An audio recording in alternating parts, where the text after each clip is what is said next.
Hi there, this is Mrs. Rusnak. Today I'm going to show you how to take a blood pressure on a resident. First thing I'm going to do is I'm going to go ahead and sanitize my hands, rub this all over, make sure it's dry. Then I'm going to go ahead and collect my supplies. I need one alcohol wipe or two. I need a recording sheet.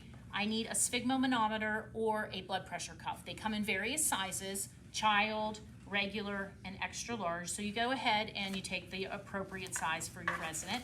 And then you also need a stethoscope. The next thing I'm going to do is I'm going to go ahead into the resident's room and knock on the door. Knock, knock. Hi, Mrs. Hauser. How are you? Good. Good. I'm going to go ahead. My name's Amy. I'm your STNA. I'm going to go ahead and take your blood pressure today, okay? Yep.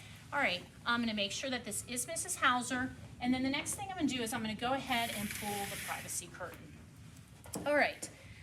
You want to make sure that your stethoscope is clean. So you want to go ahead and use an alcohol wipe and clean off the earpieces and especially the diaphragm or the bell, depending on what part you're going to use. I'm going to go ahead and use the diaphragm. All right, I'm going to put this around my neck for right now. You're then going to apply the blood pressure cuff or the sphygmomanometer, and a lot of times it'll have air in it, so you want to make sure before you put it on the resident that you release the valve and you squeeze any extra air out of that before you put it on them. That'll ensure that you have an accurate blood pressure. All right, the next thing I'm going to do is I'm going to go ahead and I'm going to put the blood pressure cuff on her. You'll notice there's little arrows. You want to line those arrows up as close to the brachial pulse as you can, and you're going to go ahead and feel for that brachial pulse so you know where to put that. I'm going to apply the blood pressure cuff, and you want it about 1 to 1.5 inches above that brachial pulse.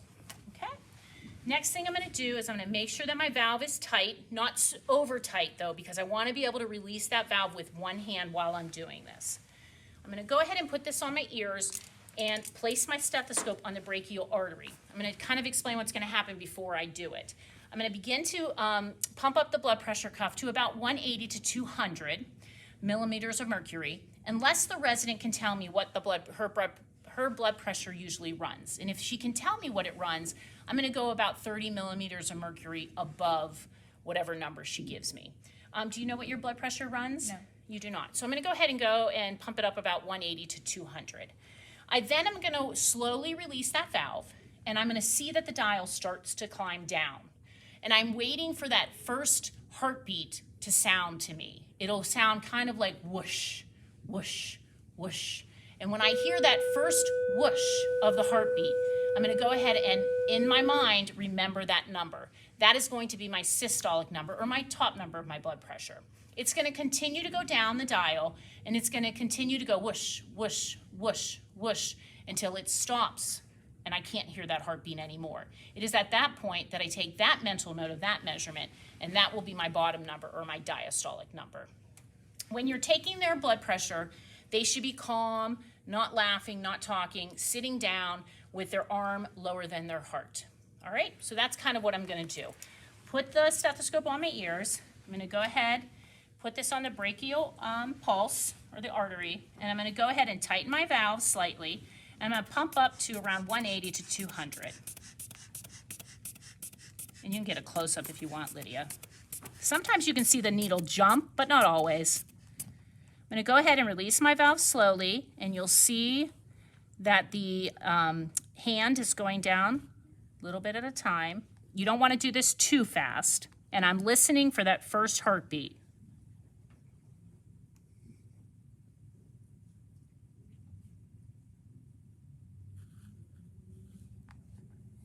Which I'm starting to hear it right now. That's about at 100, and I'm still hearing it.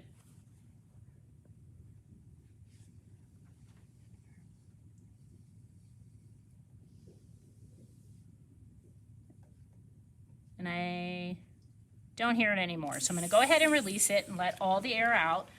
So you're going to go ahead and you're going to make sure that you tell the resident what her blood pressure is. Your blood pressure was 100/62, which is good, okay?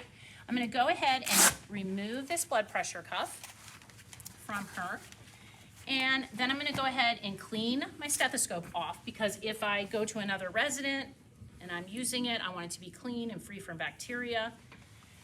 And then I'm going to go ahead and dispose of this stuff, all right? And then I'm going to go ahead and pull back my privacy curtain. Is there anything else I can get for you, Mrs. Hauser? No, thank you. Okay, if you need us, you just give us a call. Here's your call light, okay? Make sure that she has her call light. And then I'm gonna go ahead and I'm going to record what her blood pressure was. So, and there is a spot for that, 100/62. And if there's any problems with the blood pressure, I'm gonna make sure that I report that to the nurse. If it's high or low or different in some way, then I make sure that I communicate that to the nurse. All right, and I think we're done. Thank you.